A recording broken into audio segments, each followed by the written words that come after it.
বিখ্যাত মানুষেরা বলেছেন যে পাহাড়ি পথে আমরা তাকেই গাইড বানাই যে সামনের পথে অনেকবার গেছে, এসেছে, প্রতিটা চড়াই প্রতিটা উত্তরাই সে খুব ভালো করে জানে। অর্থাৎ তুমি যদি কারোর কাছ থেকে কোনো কিছু শেখো, কার কাছ থেকে শিখবে সেটা একটা খুব গুরুত্বপূর্ণ বিষয়। এমন কারোর কাছ থেকেই শেখা উচিত যে ওই পথের প্রতিটা চড়াই প্রতিটা উত্তরাই সে অতিক্রম করেছে, হয়তো পড়ে গেছে, কখনো খাদের ধারে পৌঁছে গেছে, আবার সেখান থেকে ফিরে এসেছে। এমন মানুষের কাছ থেকে তোমার শেখা উচিত। তাহলে তুমি অন্তত সামনের যে পথটা সেটায় কম বিপদে পড়বে। এটা আমার অভিজ্ঞতা বললাম, বাকিটা তোমরা কিভাবে কাজে লাগবে তোমরা জানো। আমি চরিত্র নিয়ে কথা বলছিলাম, বারবার গল্প নিয়ে কথা বলতে গেলে চরিত্র নিয়ে কথা বলতে হচ্ছে, কারণ চরিত্রই আসলে গল্প। চরিত্রের মধ্যেই গল্প লুকিয়ে থাকে। তুমি খেয়াল করে দেখবে যে যত উপন্যাস তুমি পড়েছ, যত গল্প তুমি পড়েছ, যত সিনেমা তুমি দেখেছ, সেগুলো মনে করতে গেলে তোমার সবার আগে চরিত্রের কথা মনে আসবে। শরদিন্দু বন্দ্যোপাধ্যায়ের কথা মনে পড়লেই তোমার আগে ব্যোমকেশের কথা মনে হবে, বড়দার কথা মনে হবে। ব্যোমকেশের একটা গল্পও তোমার মনে নাও পড়তে পারে, কিন্তু ব্যোমকেশ চরিত্রটা তোমার মনে থাকবে। ফেলুদার কোনো গল্প তুমি না পড়ে থাকতে পারো, কিন্তু ফেলুদাকে তুমি বলোনি।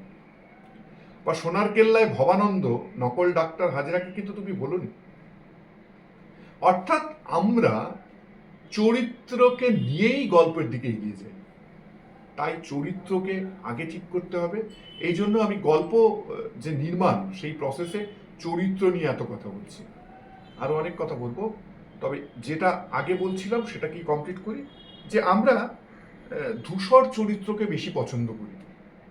তুমি ডার্ক চরিত্রকে পছন্দ করি, আমরা প্রচুর ভিলেনকে পছন্দ করি, কিন্তু ধূসর চরিত্র আমাদের কাছে সবথেকে প্রিয় হয়ে ওঠে, কারণ ধূসর চরিত্র প্রতি মুহূর্তে তার রং বদলায়।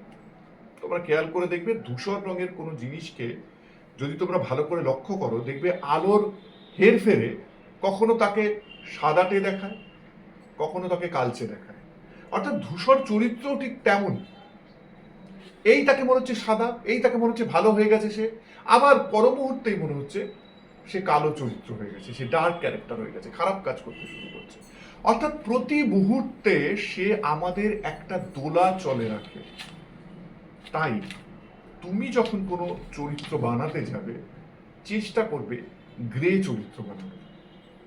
কিভাবে চরিত্র বানাবে, কিভাবে চরিত্র গড়ে ওঠে, কিভাবে চরিত্র গড়ে তুলতে হয়, সেগুলোতে আমি ডিটেলে আলোচনা করব।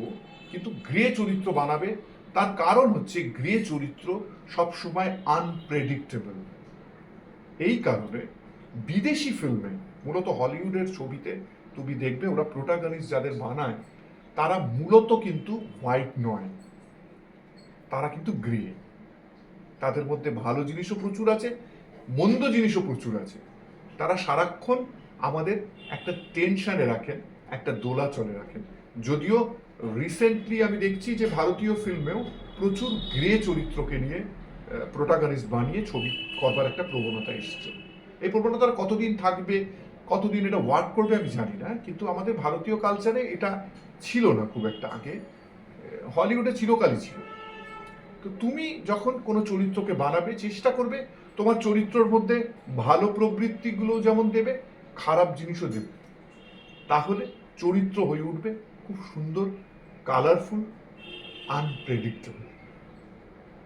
চরিত্র নিয়ে কথা আরো বলবার আগে জাস্ট তোমাকে আমি একটা কথা বলে দিই, সেটা হচ্ছে, এটা একটা টিপস, যে উপন্যাসের চরিত্র ভাবে, নাটকের চরিত্র বলে, আর ফিল্মের চরিত্র অর্থাৎ পর্দার চরিত্র করে।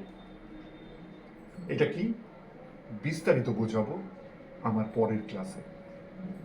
চ্যানেল সাবস্ক্রাইব করতে থাকো, দেখতে থাকো, আরো দারুণ দারুণ সব ভিডিও। তোমার ভালো হবে, উপকার হবে। শুভেচ্ছা রইল।